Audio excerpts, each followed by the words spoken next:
Shalom saudara yang dikasihi Tuhan Yesus Kristus. Selamat pagi, salam sejahtera buat saudara semua dimanapun saudara berada. Damai dan sukacita oleh Roh Kudus melimpah senantiasa dalam hati dan kehidupan saudara semua. Sebelum kita mendengarkan renungan firman Tuhan, mari sama-sama kita berdoa. Bapa kami yang di sorga, Bapa di dalam nama Tuhan Yesus Kristus, Tuhan yang penuh dengan kasih, kesetiaan, dan kebaikan, kami mengucap syukur untuk penyertaan perlindungan Tuhan di sepanjang malam hingga pagi hari ini. Kembali kami ada saat ini semuanya karena kemurahan-Mu. Terima kasih Tuhan untuk waktu yang indah ini. Kami mau mendengarkan sabda firman-Mu. Berbicaralah kepada kami secara pribadi, agar kami dapat mengerti dan semakin mengenal Engkau dan kehendak-Mu. Terima kasih Tuhan. Dalam nama Tuhan Yesus Kristus kami berdoa. Haleluya. Amin. Saudara yang dikasih Tuhan, nats Alkitab kita pada saat ini terdapat di dalam Injil Matius pasal 2 ayat 1-12. Saudara dapat membacanya secara pribadi kemudian melanjutkan renungan ini. Saya akan membacakan Matius 2 ayat 1-2. Tertulis demikian. Sesudah Yesus dilahirkan di Betlehem di tanah Yudea pada zaman Raja Herodes, datanglah orang-orang Majus dari timur ke Yerusalem dan bertanya-tanya, di manakah dia, raja orang Yahudi yang baru dilahirkan itu? Kami telah melihat bintangnya di timur, dan kami datang untuk menyembah dia. Saudara yang dikasih Tuhan, orang-orang Majus datang dari suatu tempat yang sangat jauh, dan mereka bukan orang Yahudi, namun berasal dari suatu bangsa yang lain. Kisah orang-orang Majus ini sangat sering kita lihat dalam drama-drama Natal. Ada beberapa hal yang perlu kita pahami, bahwa orang-orang Majus tidak datang bersamaan dengan kedatangan para gembala di sebuah kandang di Betlehem, tapi mereka datang sekitar beberapa bulan atau 1 tahun setelah kelahiran Kristus. Matius 2 ayat 11 menyebutkan bahwa mereka masuk ke sebuah rumah, bukan kandang. Dan dalam Matius 2 ayat 16, Raja Herodes menyuruh membunuh semua anak di Betlehem yang berumur 2 tahun ke bawah, sesuai dengan keterangan waktu yang ia dapatkan dari para Majus mengenai anak itu. Selain hal itu, saudara, jumlah orang-orang Majus ini belum tentu 3 orang. Mereka kemungkinan datang lebih banyak karena mengingat perjalanan yang jauh dan adanya perompak-perompak di padang gurun yang membuat mereka harus berada dalam suatu kelompok. Memang dalam kisah ini disebutkan ada 3 jenis persembahan yang diberikan kepada Tuhan Yesus, yaitu emas, kemenyan, dan mur. Namun 3 jenis ini bukan berarti bahwa orang-orang Majus itu hanya ada 3. Kemungkinan terbesar adalah mereka datang dalam jumlah yang banyak. Saudara yang dikasih Tuhan, kisah kedatangan orang-orang Majus ini memberikan pelajaran dan makna yang dalam kepada kita mengenai 3 hal, yaitu pertama, komitmen untuk mencari Tuhan. Sekalipun jaraknya sangat jauh dari tempat asal mereka, tapi orang-orang Majus berkomitmen untuk datang ke Yerusalem mencari bayi yang baru lahir itu.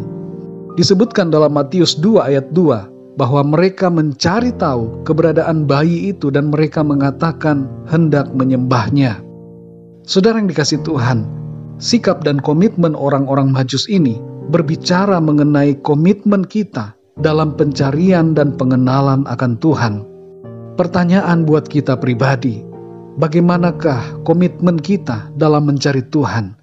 Apakah kita rajin, giat, ataukah malas-malasan dalam mencari Tuhan, dalam berdoa, membaca firman Tuhan? Apakah kita malas ke gereja?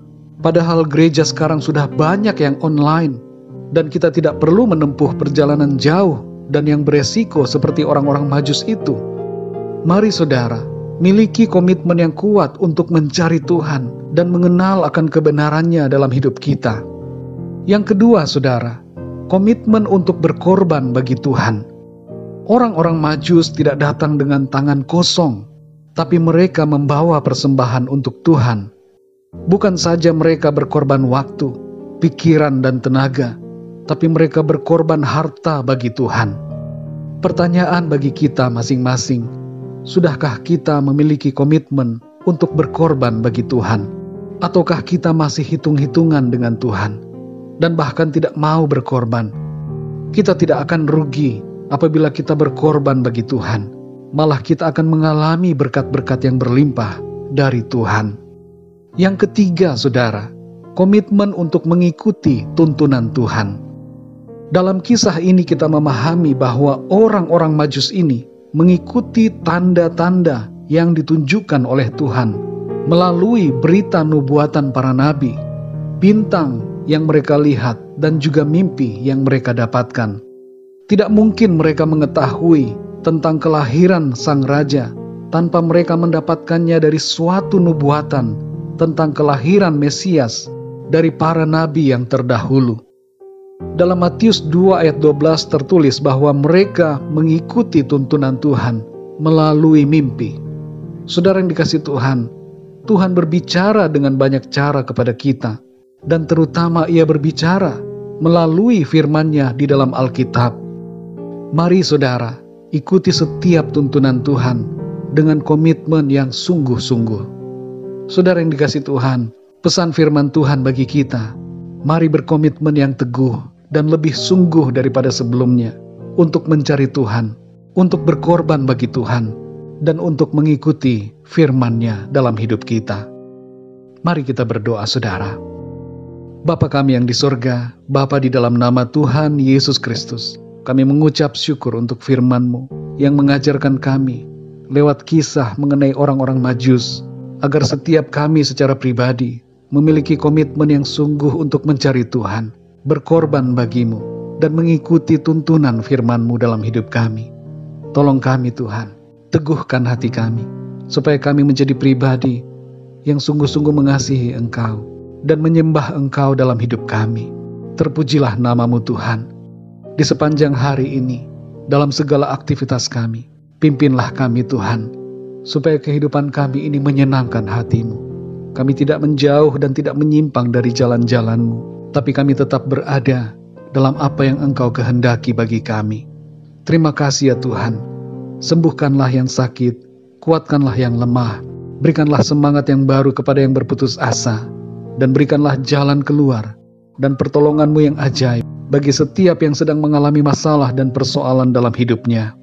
Kami percaya, kami terima mujizat Tuhan dan pertolongan Tuhan dalam hidup kami. Terpujilah nama-Mu Tuhan. Dalam nama Tuhan Yesus Kristus, Tuhan dan Juru Selamat kami berdoa dan mengucap syukur. Haleluya. Amin. Puji Tuhan, saudara yang dikasihi Tuhan, saya percaya firman Tuhan menjadi berkat dan kekuatan buat saudara semua, dan Roh Kudus akan menolong saudara untuk lebih lagi memahami kebenaran firman Tuhan. Tuhan Yesus memberkati saudara semua. Sampai jumpa dalam renungan yang berikutnya. Haleluya.